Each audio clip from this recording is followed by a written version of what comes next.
폭염주의보가 내려졌고 강원도는 이틀째 열대야를 기록했습니다. 내일은 오늘보다 더 더울 전망인데 서울시는 폭염 취약계층의 냉방비 등 긴급 지원에 나섭니다. 윤석열 대통령이 부산 엑스포 유치를 위한 경쟁 프레젠테이션에서 직접 영어로 연설합니다. K문화를 앞세운 경쟁력을 강조할 계획입니다. 아랫집에 사는 70대 노인을 살해하고 도주한 30대가 붙잡혔습니다. 층간누수로 다투다가 범행을 저지르고 불까지 냈습니다. 당정이 해양 방사능 조사 지점을 대폭 늘리고 오염수 관련 괴담을 실시간 모니터링에 대응하겠다고 밝혔습니다. 이재명 대표가 오염수를 핵폐수로 불러야 한다고 주장하자 여당은 민주당의 선동으로 어민들이 다 죽게 생겼다고 비판했습니다.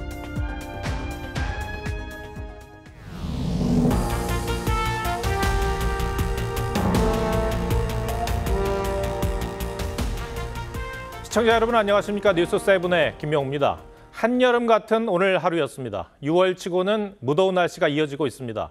서울도 올해 첫 폭염특보가 발령됐고 전국 대부분 지역에서 기온이 30도를 훌쩍 넘겼습니다. 내일 서울은 35도까지 치솟는다고 하는데 건강 유의하셔야겠습니다. 오늘 첫 소식은 이심철 기자입니다. 뜨거운 햇볕을 피해 시민들이 다리 밑에서 더위를 식힙니다. 신발을 벗고 물에 발을 담궈보지만 더위를 쫓기가 쉽지 않습니다.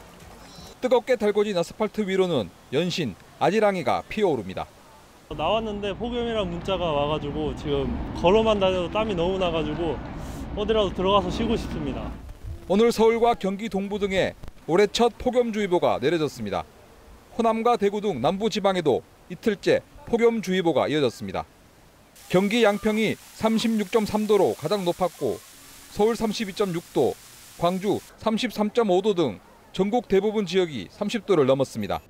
강원 양양은 최저 기온이 25.8도를 기록해 이틀째 열대야가 이어졌습니다. 너무 더워가지고 애가 땀을 많이 흘리더라고요. 그래서 처음으로 어제 거실에 에어컨 틀었었어요. 이틀째 전국이 끓어오르면서 산과 바다를 찾는 시민들도 늘었습니다. 그늘지고 계곡물도 있고 해서 애들 데리고 놀기 되게 좋은 것 같아요. 기상청은 내일 서울 기온이 오늘보다 더 높은 35도까지 오를 거라고 예보했습니다. 이번 더위는 모레부터 제주에서 시작해 전국으로 확대되는 비 소식에 한풀 꺾일 전망입니다. TV조선 이심철입니다. 네, 이런 폭염이 덮치면 가뜩이나 물가도 만만치 않은데 누구보다 힘든 분들이 있습니다. 무더위를 피하는 쉼터에 냉방비 일부를 보조해주는 에너지 바우처 같은 이 지자체 지원도 있긴 하지만 더위보다 무서운 게 전기료 폭탄이라며 걱정하고 있었습니다. 박한솔 기자가 현장에 다녀왔습니다. 골목을 사이에 두고 비좁은 방이 늘어서 있는 쪽방촌의 체감 기온은 도심보다 뜨겁습니다. 부채질로 더위를 달래던 주민들은 일찌감치 무더위 쉼터를 찾아 나섭니다. 소방대원들이 도로에 연신 물을 뿌려보지만 다닥다닥 붙은 쪽방촌의 열기를 낮추기엔 역부족입니다. 한 4, 5도는 떨어지지 않을까 싶은데요.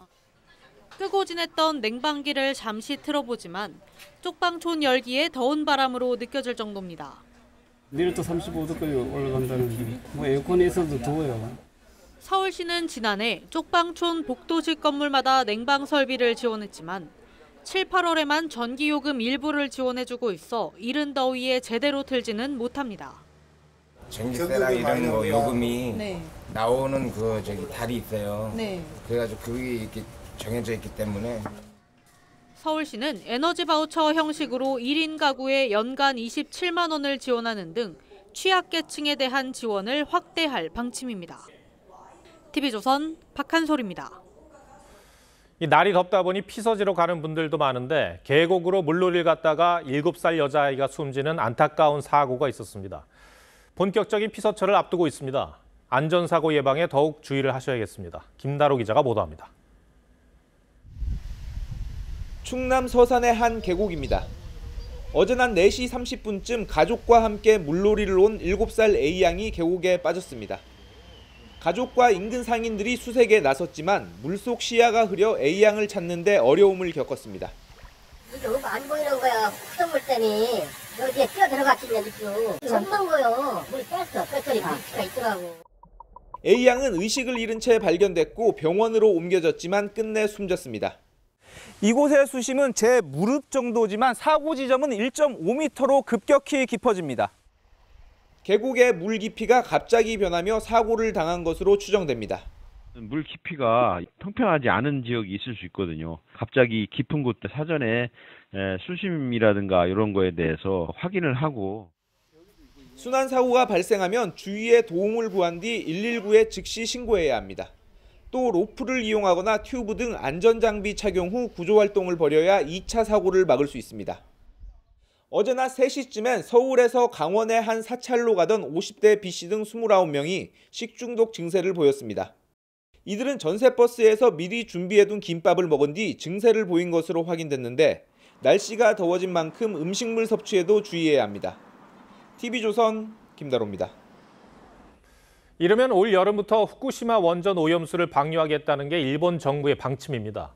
이런 상황에서 야권을 중심으로 국민 불안을 부추기는 주장이 계속 이어지자 정부 여당이 오늘 새로운 대책을 내놨습니다. 해양 방사능 조사 지점을 현재보다 2배 이상 확대하고 방사성 물질을 분석하는 주기도 단축하기로 했습니다. 그러나 민주당 이재명 대표는 앞으로 오염수 대신 핵폐수라고 부르겠다고 주장해 논란입니다. 이광희 기자가 보도합니다. 오늘 열린 고위 당정협의에선 일본 후쿠시마 오염수와 관련한 국민 불안을 해소하기 위해 해양 방사능 조사 지점을 기존 92곳에서 200곳으로 확대하고 방사성 물질인 세슘과 삼중수소의 농도 분석 주기를 1에서 3개월에서 격주로 단축하기로 했습니다. 또 국내 43곳의 대형 수산물 위탁 판매장에 유통 전 모든 국내산 어종을 검사할 수 있는 시스템도 만들기로 했습니다. 우리 어업인과 수산업계에 미치는 영향이 최소화되도록 총력을. 하지만 민주당은 연일 오염수 관련 발언 수위를 높이고 있습니다. 지난주 국민의힘 울산시당이 핵오염수라고 표현한 민주당원을 고발하겠다고 하자 이재명 대표는 아예 핵폐수라고 표현하겠다고 했고 명백하게 핵 폐기물입니다, 여러분. 자, 이제 핵오염수가 아니고 핵폐수라고 했으니 제가 고발당할 차례군요. 당 공식 논평에 그대로 사용됐습니다. 핵폐수를 방출하는 일본에는 아무런 대응도 안 하면서 한덕수 총리는 괴담식 선동이라며 적극 대응하겠다고 경고했습니다. 오염수와 수산물과 관련한 괴담과 선동 수준의 허위 사실이 유포되고 있어서 매우 유감스럽습니다. 김기현 대표는 오염수가 방류되더라도 태평양을 돌아 4, 5년 뒤에나 우리 해양에 도착한다며 괴담으로 공포를 조장하지 말라고 비판했습니다. TV조선 이광희입니다. 전교조 서울지부가 후쿠시마 오염수 해양 투기를 반대한다는 서명 촉구 이메일을 교사들에게 보내 논란이죠. 교육부가 결국 경찰에 수사를 의뢰하기로 했습니다. 정치적 목적으로 공적 시스템의 개인정보를 무단 이용했다는 겁니다. 전교조 측은 과거에도 있었던 통상적인 서명운동에 불과하다고 반박했습니다. 조성호 기자가 취재했습니다.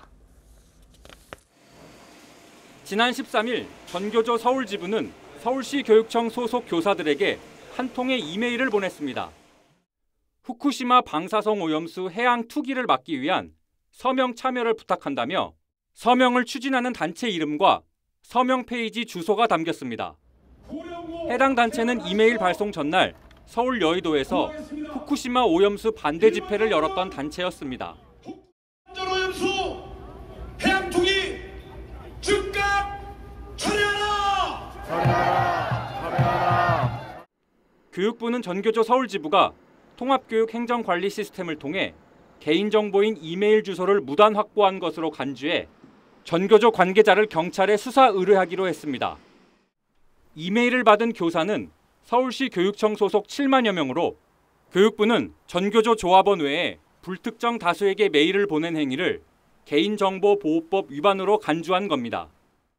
또 전교조의 서명 동참 요청을 교원의 정치적 중립을 벗어난 사실상의 정치 행위로 규정했습니다. 전교조 서울지부 측은 과거에도 있어온 통상적인 서명운동에 불과하다고 주장했습니다. TV조선 조성호입니다. 2030년 부산 엑스포 유치의 분수령이 될 국제박람회 총회가 이번 주 프랑스 파리에서 열립니다. 우리나라는 총회 프레젠테이션에 가수 싸이가 1번 주자로 나선다는 소식은 전해드렸는데 마지막 주자로 윤석열 대통령이 직접 참여한다고 합니다. 윤 대통령은 내일 파리로 출발합니다. 황선영 기자가 보도합니다. 한국 시간으로 오는 화요일 밤 프랑스 파리에서 열리는 국제박람회 총회 경쟁 프레젠테이션에 한국의 마지막 주자로 윤석열 대통령이 나섭니다. 이번 PT는 유치 경쟁을 위한 총 5차례의 PT 중 4번째로 정부는 부산 유치의 최대 분수령이 될 것으로 보고 있습니다. 한국 외에 사우디아라비아와 이탈리아도 PT를 준비하고 있습니다. 한국은 당초 윤 대통령이 발표자로 나서는 걸 비공개로 할 예정이었지만 최대 경쟁국인 사우디의 빈살만 왕세자가 이미 파리에서 유치 경쟁을 벌이고 있는 점을 감안해 공개를 결정했습니다. 윤 대통령은 미 의회 연설에 이어 이번에도 179개국 회원국을 대상으로 영어로 연설합니다. Now, it is the world's second largest port city in terms of transshipment volume. It is also bidding to host the World Expo 2030. 30분가량 주어지는 경쟁 PT의 포문은 가수 싸이가 열고 걸그룹 에스파의 멤버 카리나와 성악가 조수미 씨도 영상으로 참여합니다. And even if you didn't know my name, you may know BTS and Blackpink. 윤 대통령을 비롯한 한국 측 대표들은 사우디의 오일머니에 대적할 필승 카드로 K브랜드의 힘을 강조할 계획입니다. TV조선 황선영입니다. 방탄소년단 데뷔 10주년 행사가 열린 여의도에서 어제 40만 명이 축제를 즐겼습니다. 헬로윈 참사 이후 많은 인파가 몰리는 행사였던 만큼 안전사고 방지에 촉각을 세웠는데요. 다행히 아무 탈 없이 마무리됐고 수십만 명이 머물다가 떠난 자리는 치울 게 거의 없을 정도로 깨끗했다고 합니다. 한지은 기자가 행사가 끝난 현장을 둘러봤습니다. BTS 음악 선율에 맞춰 형형색색 불꽃이 밤하늘을 수놓습니다.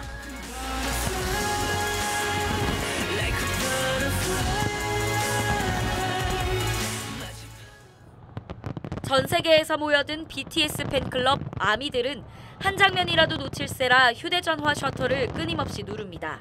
일단 아티스트도 만날 수 있었고 그다음에 불꽃도 너무 준비를 잘해줘가지고 밤 10시 공식 일정이 모두 끝나자 팬클럽 회원은 물론 현장을 찾은 시민들도 너나 할 것 없이 뒷정리를 돕기 시작합니다. 네, 그럴 거라고 예상을 해가지고 거의 다 저런 다 클릭됐어요. 양이 별로 없어가지고 어떻게 될지. 외국인 12만 명을 포함해 여의도 일대에 모여든 팬클럽과 시민들은 당초 예상한 30만 명을 넘어 40만 명으로 집계됐습니다. 주최 측은 물론 서울시와 경찰, 소방은 현장에 안전요원 2천여 명을 투입해 인파 관리에 나섰습니다. 이동하시기 바랍니다. 시간차를 두고 귀가 인파를 조절한 덕에 안전사고는 발생하지 않았습니다. TV조선 한지은입니다. 아랫집에 살던 70대 여성을 살해하고 불까지 낸 뒤 도주했던 30대 남성이 나흘 만에 붙잡혔습니다.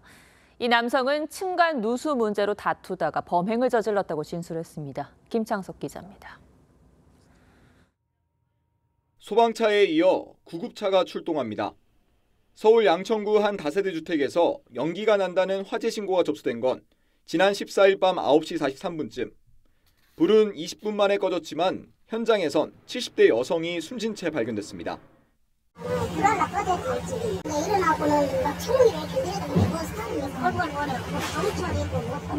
얼굴 경찰은 숨진 여성의 상처 부위 등을 토대로 수사한 결과 화재 직후 사라진 윗집 30대 남성 A씨를 피의자로 특정했습니다. A씨는 범행 이후 현금만 사용하며 도주 행각을 벌이다 서울 강북구 모텔에서 체포됐습니다. 검거 당시 A씨는 범행에 사용했던 흉기도 갖고 있었던 것으로 파악됐습니다. A씨는 경찰 조사에서 아랫집에 살던 피해자와 층간 누수 문제로 다투던 중 살해하게 돼 불을 질렀다고 진술했습니다. 경찰은 A씨가 누수 문제로 상당 기간 피해자와 다퉈온 데다 방화 등 범행 이후 보인 행동을 토대로 계획범죄 가능성도 배제하지 않고 있습니다. 경찰은 범행 경위와 동기에 대해 추가 조사를 벌인 뒤 구속영장을 신청할 계획입니다. TV조선 김창석입니다. 마약을 거래하는 방법 중 하나가 약속된 장소에 물건을 숨겨놓고 사라지는 던지기 수법입니다. 이러한 비대면 거래 때문에 수사당국이 마약 유통책 검거에 어려움을 겪고 있습니다. 그래서 내놓은 해법이 위장 카메라인데요. 주원진 기자가 보도합니다. 검은 옷차림의 남성이 후미진 골목에 봉투를 놓고 사라집니다. 잠시 뒤 다른 남성이 다가와 봉투 속 내용물을 챙겨갑니다. 지난 3월 부산 도심에서 속칭 던지기 수법으로 필로폰을 거래하는 모습인데 경찰은 이 모습을 적발한 뒤 30대 제조업자 등 17명을 구속 송치했습니다. 실제로 인터넷으로 마약을 거래하다 적발된 인원은 2018년 1,516명에서 지난해 3,092명으로 2배 이상 늘었는데 던지기 수법의 비대면 거래가 대다수였습니다. 보다 못한 경찰이 던지기 장소로 쓰이는 도심 속 후미진 곳에 위장 카메라 설치를 추진키로 했습니다.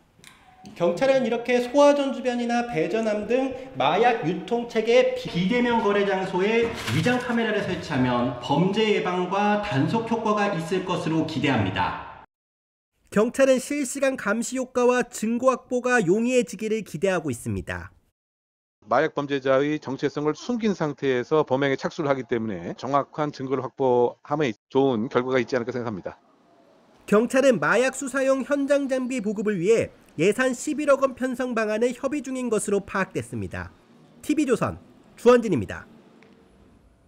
축구 국가대표 손준호 선수가 중국에서 구속 수사를 받게 됐습니다. 어떤 수사를 받는 것인지 정확히 알려지지는 않았는데 적용된 혐의를 풀어보면 직무와 관련해서 불법 자금을 받은 의혹입니다.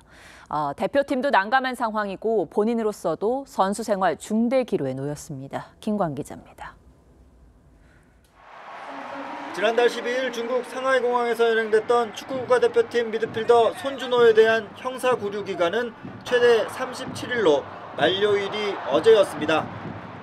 하지만 중국 공안이 손준호를 무혐의로 풀어주지 않고 구속 수사로 전환했다는 소식이 현지 소식통에 의해 전해졌습니다.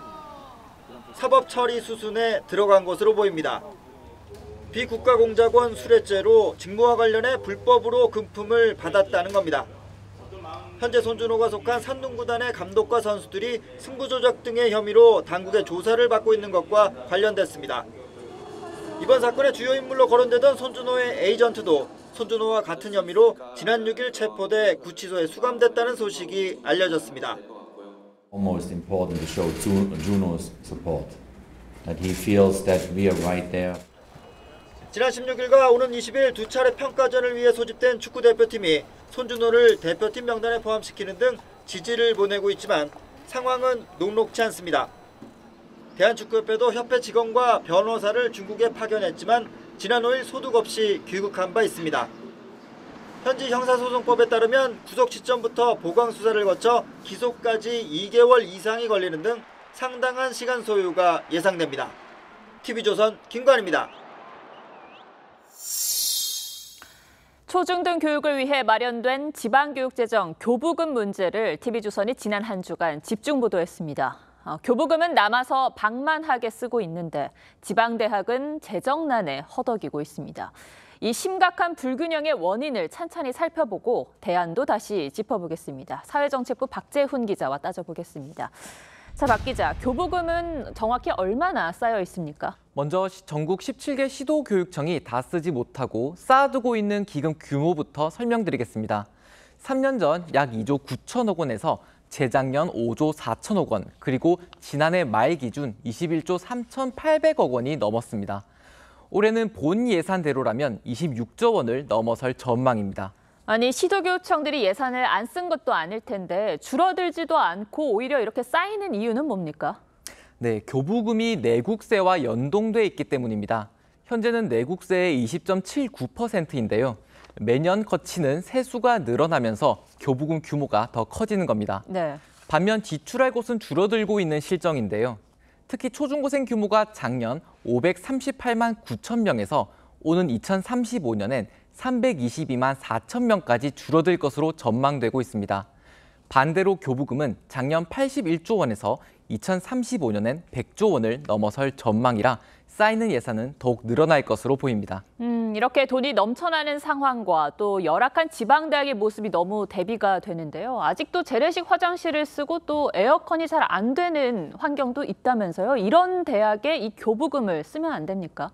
네, 교부금은 초, 중 등 교육을 위해 각 시도교육청이 집행하는 예산입니다. 즉 대학은 포함되지 않은 겁니다.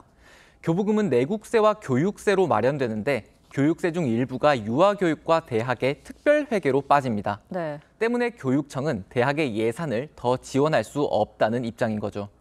시도교육감협의회 역시 교육재정 안정성을 위해 기금을 쌓아두고 있다는 입장입니다. 안정성을 위해서 쌓아두고 있다라면 교부금 예산을 짜임새 있게 잘 쓰고 있습니까? 네, 최근 국무조정실이 합동점검 결과를 발표했는데요. 위법하거나 부당하게 지출된 사례가 총 97건, 282억 원에 달했습니다. 예. 서울의 한 중학교는 교직원 뮤지컬 관람비로만 수백만 원을 쓴 것으로 드러났고 멀쩡한 책걸상을 절차도 없이 교체하는데 총 3억 원 넘게 쓴 학교들도 있었습니다. 이렇게 허투루 돈을 펑펑 쓰는데도 예산이 남는다고요? 이렇게 돈을 쓰는 이유가 있습니다.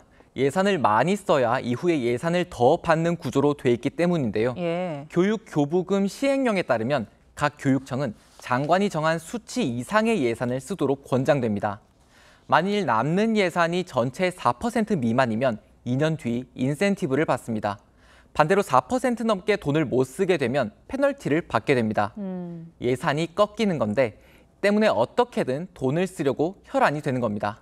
이 제도는 2021년부터 시행돼 올해 처음 인센티브와 페널티 부과가 적용됐는데 TV조선 취재 결과 10개 교육청이 올해 총 575억 원의 인센티브를 받은 것으로 나타났습니다. 더 써야 더 받으니 혈세가 정말 술술 셀 수밖에 없겠습니다. 뭔가 제도적 개편이 필요해 보이는데 해외에서는 이 교부금 제도를 어떻게 운영하고 있습니까? 네, 일본의 경우 수요에 근거해 교부금 규모가 결정됩니다. 우리처럼 일정 비율을 정해 무조건 주는 방식은 아닌 거죠. 네. 또 예산은 교육청이 아닌 지자체가 받아 세부 지출 내역을 결정하고 있습니다. 日本の場合はそういう比率は決まってませんので、3年度ごとに予算編成されます。子どもの数が減ると当然のことながら予算を多少圧縮することもあります。 프랑스도 마찬가지로 각 지자체가 교육비나 시설 투자 등의 예산을 운영하고 있습니다. 특히 프랑스는 대통령이 직접 우리 교육청에 해당하는 아카데미의 교육감을 임명해 중앙정부와 각 지역의 정책의 통일성을 추구하고 있습니다. 네, 우리도 대통령이 교부금 제도를 원점에서 재검토하라며 수술대에 올렸는데요. 앞으로는 치킨 먹고 또 뮤지컬 보는데 교육 예산이 쓰이는 황당한 일만큼은 막아야겠습니다. 네, 잘 들었습니다.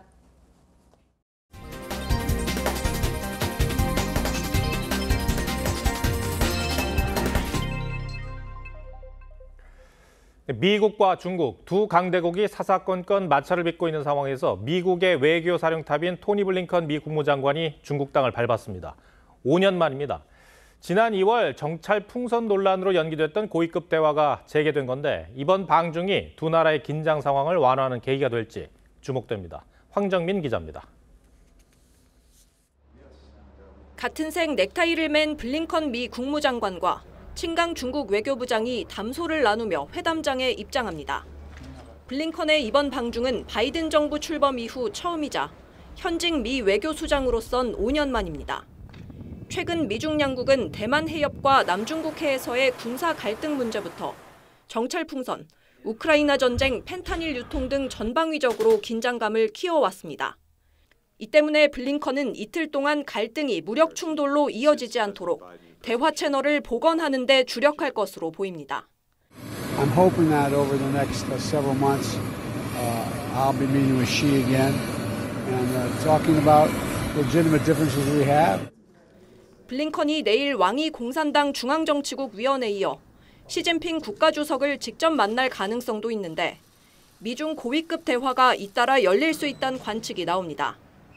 미 고위 관리들은 재무장관과 상무장관 방중과 이르면 오는 9월 G20 정상들이 모이는 인도 뉴델리에서 바이든과 시진핑의 회담이 성사될 수 있다고 내다봤습니다.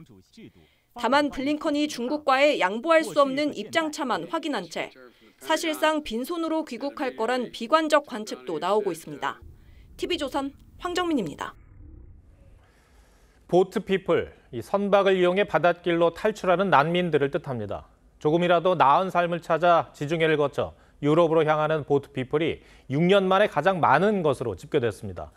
그만큼 유럽에 다다르지 못하고 차가운 바닷가에서 안타깝게 숨지는 난민들이 많아졌다는 얘기입니다. 오늘은 이유진 기자가 죽음의 바다가 된 지중해에 포커스를 맞췄습니다. 가판까지 사람들이 빼곡히 탑승한 작은 어선. 그리스 남부 해안에서 전복된 난민선의 항해 당시 모습입니다. 104명은 가까스로 살아남았지만 사망자 수는 아직 추산하기도 어렵습니다. Πολύ φοβάμαι ότι θα είναι και μεγαλύτερος γιατί ήταν μεγάλος ο αριθμός των επιβαινόντων στο σκάφος, πολύ μεγαλύτερος από τη χωρητικότητα που είχε το συγκεκριμένο πλοιάριο. 지난 4월엔 아프리카 북부 리비아 해안에서 배가 뒤집혔고 2월에는 이탈리아 해안에서 목선이 침몰해 수십 명이 목숨을 잃었습니다. Tanti corpi distribuiti sullo ghiaccio, tra cui tanti bambini. 모두 유럽행을 희망하며 지중해를 건너던 난민들에게 일어난 비극입니다. 올해 이 바다를 건너 유럽에 도착한 난민은 7만 587명, 6년 만에 최다를 기록했습니다. 북아프리카, 중동뿐 아니라 남아시아 등에서도 몰려들었습니다. 내전과 정치적 혼란, 코로나 사태로 악화된 빈곤이 더 많은 사람들을 지중해로 내몬 겁니다. Pakistan για πάντα. Έκατσε 2 χρόνια εκεί και δεν είχε εκεί ψωμί, δεν είχε δουλειά και πάλι ήρθε για να πάει Ιταλία. 1분기에만 지중해에서 441명이 숨졌습니다. 역시 6년 만에 가장 많은 수치입니다. 난민들은 대부분 구명보트나 안전장치 하나 없이 항해하다 해양 경비대에 포착됩니다. 이민 규제를 강화하는 국가들이 늘면서 구조를 회피하는 경우도 많아졌습니다. Sometimes refueling the boat just to make sure it leaves its own search and rescue area of operation. On that we find it totally irresponsible. 난민들을 돈벌이 대상으로 삼는 미립국 브로커들도 늘어 유엔이 단속 필요성까지 언급했습니다. 유럽에서 가장 큰 공동 묘지라 불리는 지중해의 비극이 언제 끝날 수 있을지. 뉴스7 포커스입니다. 한동안 안정세를 보이던 주택담보대출 금리가 다시 꿈틀대고 있습니다. 은행의 자금 조달 비용이 상승하면서 대출 금리도 오르는 겁니다. 앞으로 더 상승할지 여부는 한국은행의 기준금리 결정에도 달렸지만 최근 인기를 끌고 있는 청년 도약 계좌도 변수로 작용한다는데요. 정준영 기자가 설명하겠습니다. 이달 초 3%대 후반까지 내려왔던 주택담보대출 변동금리 하단은 지난 16일부터 다시 4%대로 올라섰습니다. 대출금리에 영향을 미치는 은행 자금조달 비용지수 코픽스가 지난달 0.12%포인트 상승했기 때문입니다. 최근 은행채 금리가 올라 은행의 자금조달 비용이 커진 탓입니다. 레고랜드 사태에 따른 유동성 규제가 이달 말부터 완화되는데 채권 발행이 늘면서 금리 경쟁이 한층 치열해진 겁니다.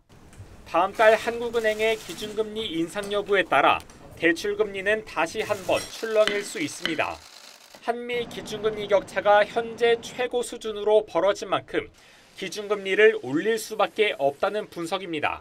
Nearly all committee participants view it as likely that some further rate increases will be appropriate this year to bring inflation down to 2% over time. 이와 함께 은행 입장에서는 소위 팔릴수록 손해라는 청년 도약계좌 흥행 여부도 변수로 꼽힙니다. 연 6%짜리 적금이 많이 팔리면 은행의 자금 조달 비용이 커져 코픽스도 오른다는 겁니다. 은행은 본인들이 원하는 이익 마진을 위해서 대출 금리를 올리거나 예금 금리를 낮추는 그런 효과를 가져옵니다. 대출 금리가 시장 금리 상승 기조에 따라 점차 오르고 있는 만큼 연 3%대 주택담보대출은 한동안 출시되기 어려울 것으로 전망됩니다. TV조선 정준영입니다. 드라마나 영화 같은 영상 콘텐츠를 불법으로 제공하던 사이트 누누TV가 폐쇄됐는데 2달여 만에 다시 등장했습니다. 누누TV 시즌2라는 유사 사이트입니다. 정부는 AI로 탐지하고 접속 차단도 대폭 늘리겠다고 하지만 주소만 바꿔서 계속 운영할 수 있기 때문에 원천적으로 막을 방법이 필요해 보입니다. 정수영 기자입니다. 지난 4월 폐쇄된 불법 무료 동영상 사이트 누누TV. 당시 최신 드라마와 영화 등을 불법으로 제공해 하루 평균 85만 명의 이용자가 도둑 시청을 하다 철퇴를 맞았는데 2달여 만에 유사 사이트가 다시 등장했습니다. 최근 개설된 누누TV 시즌2 사이트입니다. 기존 누누TV처럼 최근 방영된 국내외 동영상 콘텐츠를 무단으로 제공하고 있습니다. 해외 사업장 주소부터 광고 문의까지 버젓이 올라와 있습니다. 접속을 차단하면 도메인을 변경해 텔레그램으로 새 주소를 알려주는 등 수법도 더 교묘해졌습니다. 국내 온라인 동영상 서비스 업계는 울상입니다. 누누TV처럼 쉽게 우회할 수 있는 서비스가 생기면 자연스럽게 그쪽에서 많이 보면 우리나라 사업자들이 투자할 요인이 정말 심각하게 떨어질 수밖에 없죠. 업계에 따르면 그동안 누누TV로 인한 피해액은 약 5조 원, 조회수와 VOD 구매 가격 등을 환산한 금액입니다. 정부는 강력 대응을 예고했습니다. 하루에 한 차례만 하던 사이트 접속 차단을 수시로 늘리고 인공지능을 활용해 불법 사이트 탐지 기술 개발도 추진할 방침입니다. 전문가들은 불법 스트리밍 사이트를 원천적으로 차단하기 위해선 정부와 OTT 사업자의 유기적인 대응이 지속적으로 필요하다고 지적합니다. TV조선 정수양입니다. 일면식도 없는 여성을 무차별 폭행해 국민적 공분을 사고 있는 부산 돌려차기 사건은 생각만 해도 끔찍합니다. 가해자는 2심에서 징역 20년을 선고받았고 신상을 공개하라는 요구가 쏟아졌지만 재판에 넘겨진 범죄자의 신상을 공개할 법적 근거가 없어 공개되지 않고 있습니다.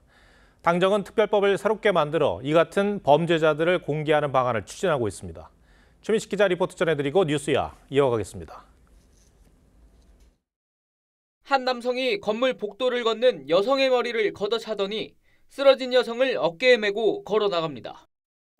이른바 부산 돌려차기 사건을 벌인 A씨는 2심에서 징역 20년과 함께 신상 공개 명령을 선고받았지만 형이 최종 확정되지 않아 여전히 신상은 공개되지 않고 있습니다. 출소는 그 사람 50인데 저렇게 대놓고 보복하겠다는 사람을 아무도 안 지켜주면 저는 어떻게 살려는 건지. 수사기관 또한 강간 살인미수와 같은 강력범죄일 경우 피의자 신상을 공개할 수 있지만 수사 초반엔 성폭행 증거를 찾아내지 못했습니다. 법적 사각지대란 지적이 쏟아지자 당정은 신상 공개 대상을 확대하는 특별법을 만들기로 했습니다. 여성에 대한 강력범죄 가해자의 신상 공개 확대 방안을 신속히 추진하라는 말씀도 있고 해서 조직폭력과 마약에서부터 아동 대상 성범죄와 묻지마 폭력까지 공개 대상을 확대하고 재판에 넘겨진 피고인도 신상을 공개할 수 있도록 법적 근거를 마련하기로 했습니다. 또 수사기관이 범죄자의 얼굴을 촬영하는 이른바 머그샷 제도를 도입하기로 했습니다. 적극적이고 과감한 조치가 국민 눈높이에 맞는 수준으로까지 될 수 있도록 해야 되겠다는 생각을 합니다. 당정은 흉악범죄에 대한 피해자 보호 방안도 마련해 나가기로 했습니다. TV조선 최민식입니다.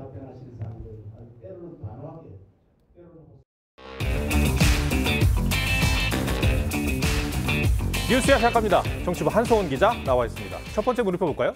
네, 첫 번째 물음표는 자기 무덤에 빠진 장경태입니다. 최근 민주당 장경태 최고위원이 실신을 했을 때 이 무릎 보호대 착용 의혹이 나왔죠. 네, 이게 당시 장 최고위원이 이 방송통신위원회에 이 항의 방문했을 때 현장 사진입니다. 네. 이 장 최고위원이 균형을 잃고 바닥에 쓰러졌는데 저 바지 무릎 부분이 좀 튀어나온 것처럼 보인다는 겁니다. 예. 이래 두고 이 온라인 커뮤니티에선 이 무릎 보호대 착용 의혹이 일었는데 장 최고위원은 빈혈에 의한 실신이었다면서 무릎 보호대를 하면 양반다리가 불가능하다며 논란을 일축했죠. 하지만 이 국민의힘 장예찬 최고위원이 이 말을 믿지 못하겠다면서 공개석상에서 이 최고위 회의에 나와서 이 무릎 보호대를 하고 양반다리를 시연해서 불이 붙었습니다. 양복을 입고 무릎 보호대를 차도 양반다리 잘만 됩니다. 가짜뉴스 공장장 장경태 의원은 억울해하지 말고 무릎 보호대 의혹에 정치 생명을 거십시오.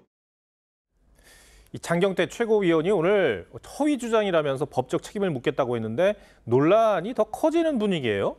네, 이 천안함 생존 장병인 이 전준영 씨가 이 장 최고위원을 향해서 음모론이 억울하다는 걸 알겠냐고 꼬집으면서 그동안 장 최고위원이 제기했던 의혹들이 재소환되고 있습니다.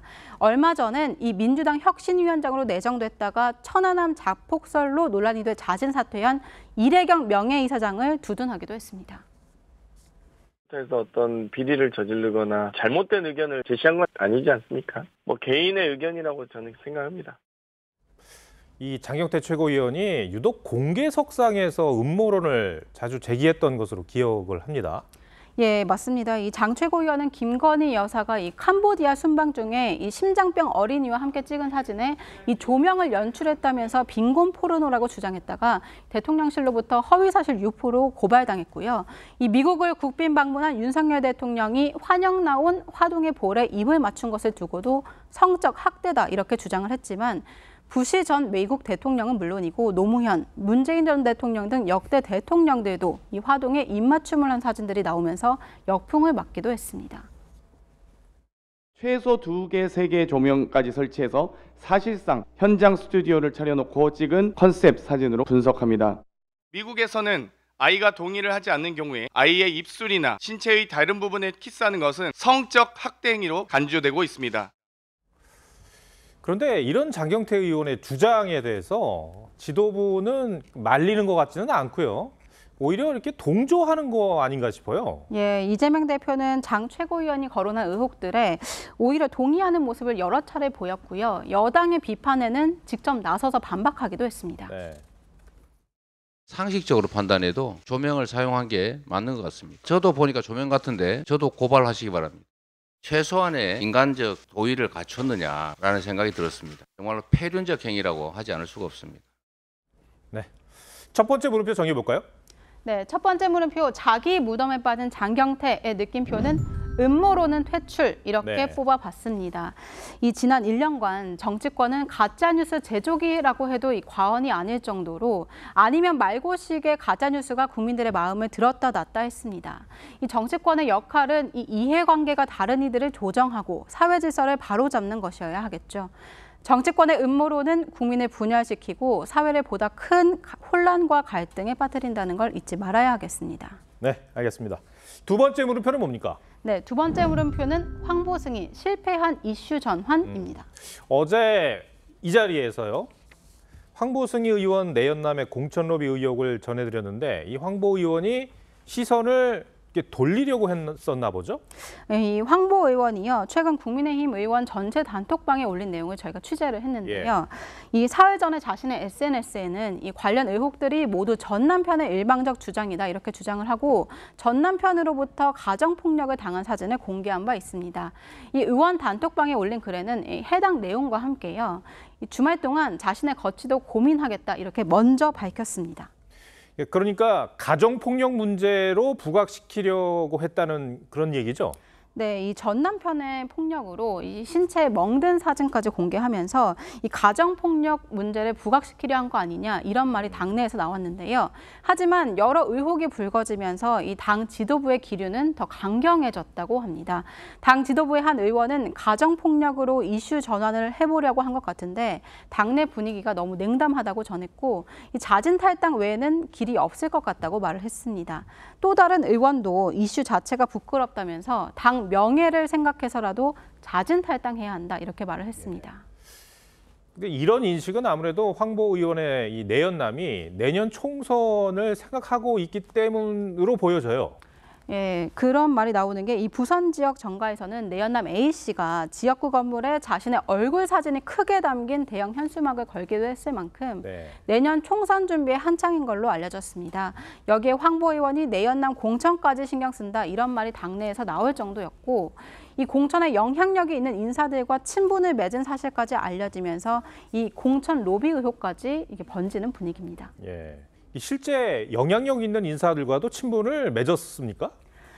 황보 의원은 부산 지역 초선 의원입니다. 이 국민의힘 부울경 지역 초선 모임 회장이 이 울산 지역구로 전략기획부총장을 맡고 있는 박성민 의원인데요. 종종 함께 모이는 자리를 가진 것으로는 알려졌습니다. 황보 의원의 내연남 A씨가 이 자리에도 참석하기도 했는데 당내에선 이 박상민 의원이 여당 실세라 의도적으로 접근한 거 아니냐 이런 얘기도 나옵니다.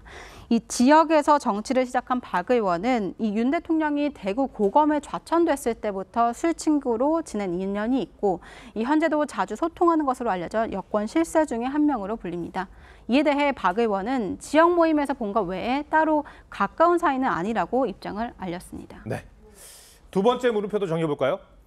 네, 두 번째 물음표 황보승이 실패한 이슈 전환의 느낌표는 고르디아스의 매듭처럼 이렇게 뽑아봤습니다. 이 황보 의원의 불륜 의혹이 이 공천 로비 의혹까지 번지면서 이 당 일부 지도부의 이름까지 오르내리고 있습니다. 이 정치적 역학관계가 복잡하게 얽혀서 풀기 어려운 고르디아스의 매듭처럼 보이지만 이 매듭을 단칼에 잘라버린 알렉산더 대왕처럼 당 지도부도 전공법으로 이를 해결하는 모습이 필요할 것 같습니다. 네, 한소은 기자 잘 들었습니다.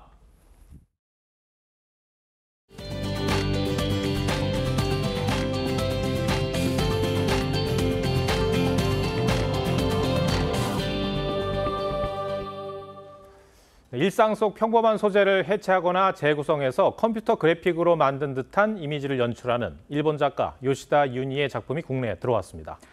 CG는커녕 모두 수작업으로 만든다는데 이정민 기자가 담아왔습니다. 껍질이 액체처럼 흘러내리는 사과와 바나나. CG처럼 보이지만 과일 껍질을 잘라 만든 작품들입니다. 두 과일이 겹쳐져 투사된 것 같지만 오렌지 껍질을 끼워 넣었고 모자이크처럼 표현한 과일과 음식은 작게 자른 큐브 조각들을 정교하게 맞춘 겁니다. 日によって違うんですが、生ものを扱うことも多いので、その鮮度を失わないようになるべくスピードを心がけて。 오래 두면 변색되는 과일. 금방 시들어버리는 생화나 식물의 줄기와 뿌리로 생명력 넘치는 작품을 만들어 사진으로 영원히 박제했습니다. 작가가 편한 그래픽 작업 대신 번거로운 수작업을 택한 건 디지털 작업물과 달리 복제할 수 없는 유일무이한 느낌을 주기 위해서입니다. 手が加わっている方が仕上がった時の作品の厚みだったり作品の温かさがあるんじゃないかなと思っています。そして、実際にアナログでやる時には 일상 속 사물을 조합하거나 꽃잎을 한 점씩 핀셋으로 정성스레 옮겨 킹, 스페이드, 하트의 트럼프 카드 형상을 완성시킨 카드놀이 연작 50점도 처음 공개됐습니다. 오롯이 인간의 손으로만 만든 작품들이 그 어떤 첨단 기술보다 강렬한 인상을 심어줍니다. TV조선 이정입니다. 네, 황선홍 감독이 이끄는 아시안게임 대표팀이 내일 중국과 두 번째 평가전을 치릅니다. 승부도 승부지만 본선 무대를 앞두고 부상을 당하면 안 되는 만큼 중국의 거친 플레이를 주의해야 합니다. 박소영 기자가 보도합니다. 중국 선수가 대표팀 송민규를 향해 깊은 태클을 시도합니다. 심판은 옐로 카드를 들어 올렸습니다. 우리 선수들이 항의해봤지만 오히려 억울하다는 제스처. 헤더 경합 때는 공이 아닌 우리 선수의 머리를 향해 몸을 날립니다. 공격수 박재용은 깊은 태클에 일어나지 못하다 경기 종료 휘슬을 맞았습니다. 중국과의 첫 번째 평가전을 3대1로 완승했지만 내일 2차전을 앞둔 우리 대표팀에게 중국의 거친 플레이는 여전히 상당한 부담입니다. 두 골을 넣은 엄원상이 발목 부상으로 경기 중 교체되는 악재까지 있었습니다. 엄원상은 오른쪽 발에 깁스를 한 상태로 귀국했습니다. 대표팀 황선홍 감독의 이번 평가전 목표는 조직력 강화입니다. 아시안게임은 원래 23세 이하가 출전하지만 코로나 팬데믹을 이유로 1년 연기된 이번 항저우 아시안게임에는 24세 이하 대표팀이 출전합니다. 그로 인해 그동안 공식 경기를 제대로 치르지 못한 상태였습니다. 목표는 분명한 것 같습니다. 뭐 선수들이나 저나 그 우승에 대한 열망은 뭐 말로 표현할 수 없을 정도로 굉장히 강하고. 우리 대표팀은 2014년 인천, 2018년 자카르타 팔렘방 아시안게임에서 우승한 바 있습니다. 이번 항저우 아시안게임에서 3연패에 도전합니다. TV조선 박소영입니다.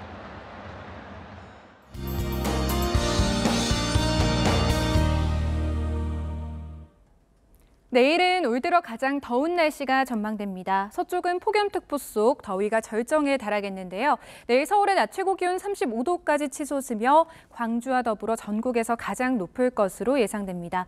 일찍 찾아온 폭염에 건강 잃지 않도록 주의하셔야겠습니다. 내륙 대부분 30도를 웃도는 불볕더위가 이어지는 가운데 동풍의 영향으로 동쪽 지역은 오늘보다 더위가 훨씬 덜하겠고요. 이틀 연속 강원 양양으로 나타났던 열대야도 내일은 주춤하겠습니다. 서울은 아침에 23도 선으로 예상됩니다. 내일도 맑은 하늘 아래 강한 볕이 쏟아지겠고요. 일부 지역을 제외한 오존 농도가 높게 치솟겠습니다. 격렬한 야외 활동은 자제하시는 게 좋겠습니다. 화요일과 수요일 내리는 비로 인해 때이른 폭염은 누그러들겠습니다. 날씨였습니다. 네, 2월 18일 일요일 뉴스7 마치겠습니다. 함께해 주셔서 고맙습니다.